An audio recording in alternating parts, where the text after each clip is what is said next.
Iya, kalau saya sering menyampaikan di banyak kesempatan, ada 4 klaster sebenarnya yang memang harus dipantau, dilihat secara cermat, karena 4 bidang ini memang penting untuk menopang tingkat kepuasan publik atau approval rating pemerintahan Presiden Prabowo. Saya sering mengatakan ada 4 klaster.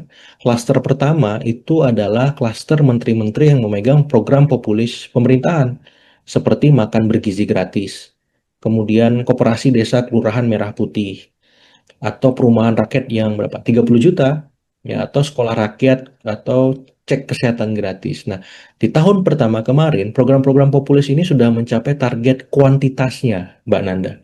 Ya, MBG ada 50 berapa 8 jutaan penerimanya.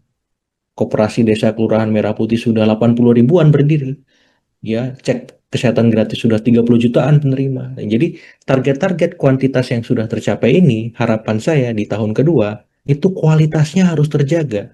Nah, apakah mampu misalkan Prof. Dadan, Ketua Badan Gizi Nasional, menjaga kualitas MBG supaya zero tolerance terhadap keracunan, supaya zero tolerance terhadap inkompetensi SPPG, zero tolerance terhadap menu-menu yang asal menu, tidak bergizi, semacam itu. Kita nggak mau lagi itu terjadi karena itu akan membebani kinerja ataupun kerja presiden. Atau misalkan Koperasi Desa Kelurahan Merah Putri yang menterinya Pak Ferry Juliantono. Apakah setelah berdiri koperasi 80 ribuan itu, dia sudah mampu menggerakkan ekonomi di grassroots sehingga menjadi soko guru perekonomian kita di desa ataupun di kelurahan. Nah, ini kan harus dievaluasi.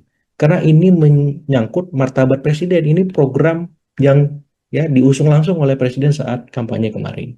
Jadi orang-orang yang mengepalai bidang ini itu harus dipantau betul apakah target itu tercapai, target kualitasnya. Seperti itu. Nah, yang kedua, menteri-menteri di bidang ekonomi. Ya, menteri bidang ekonomi ada banyak.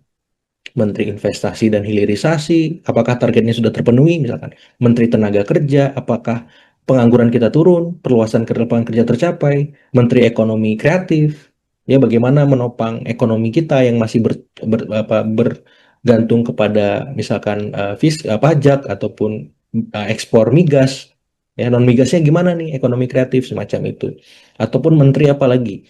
Menteri Perdagangan, volume perdagangan kita seperti apa dan seterusnya dan seterusnya. Jadi menteri-menteri ekonomi itu harus dipantau karena apa? Ada penurunan ya ekonomi kita ya secara bertahap, dan itu harus diantisipasi supaya efeknya tidak menjalar ke masyarakat yang akhirnya menurunkan daya beli, membuat kurs kita tidak stabil, yang menurut harga